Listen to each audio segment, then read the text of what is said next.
দাফন এবং জানাজা প্রথমেই যদি আমরা এভাবে আপনাদের সামনে উপস্থাপন করতে চাই যে জানাজার যে সলাত, এই সলাতির শরীরী বিধানটা কি?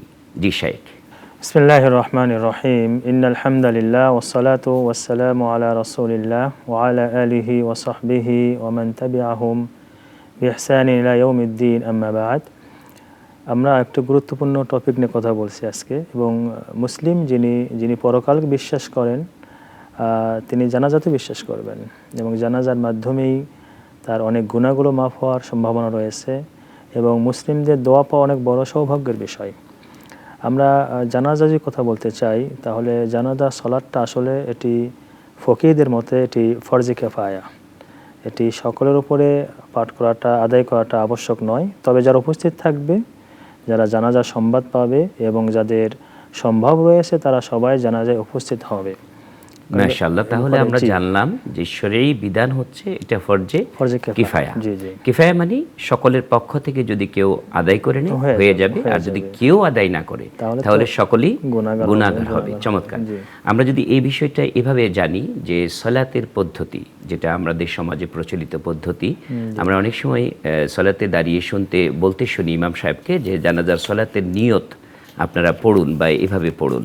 আসলে সলাতের জানাজার যে নিয়ত, যে পড়ার পাঠের পদ্ধতি বা এটার শরীয়ী বিধানটা যদি আপনি ক্লিয়ার করে বলতেন আমাদের। জি মোহতারাম, অনেক চমৎকার একটি গুরুত্বপূর্ণ বিষয় আমাদের, এবং আমরা দেখি যে অনেক সময় আমাদের দোয়া পাঠ করে দেওয়া হয় যে নিয়তটা এইভাবে পড়েন। আসলে আমরা সবাইকে বলবো যারা আমাদের শুনছেন এবং দেখছেন যে জানাজা সলাত সহ যাবতীয় এবাদতে নিয়ত শর্ত।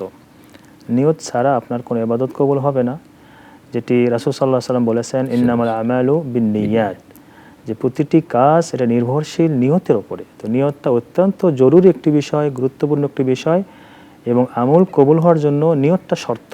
নিয়ত ছাড়া আপনার কোনো আমল কবুল হবে না। কিন্তু আমরা দেখি যে নিয়তের স্থান সেটি কিন্তু কোরআন এবং সুন্নাহ মোতাবেক সেটা অন্তর, যেটি মুখ দিয়ে পড়ার, ঠোঁট দিয়ে উচ্চারণ করার কোনো বিষয় নয়। কিন্তু দুঃখজনক হলেও আমরা দেখি যে আমাদের নিয়তটা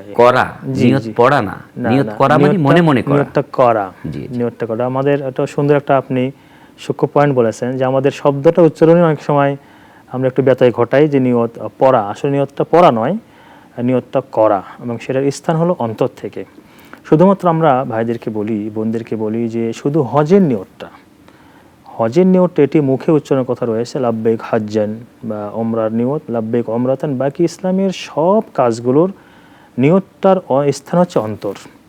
এখানে মুখে পড়তে হবে না আমি জানাজার সলাত পড়ছি কাবার দিকে হয়ে ইমামের পেছনে, এগুলো পড়াটা আলেমগণের মত অনুযায়ী এটা সম্পূর্ণ ইসলামের মধ্যে নতুন একটি বিধান, এবং কোরআন সুন্নাহ থেকে কোনো দলিল এবং প্রমাণ পাওয়া যায় না যে জানাজার সলাত পড়তে হলে আপনাকে ইমামের পেছনে মুখে উচ্চারণ করে নিয়ত করতে হবে।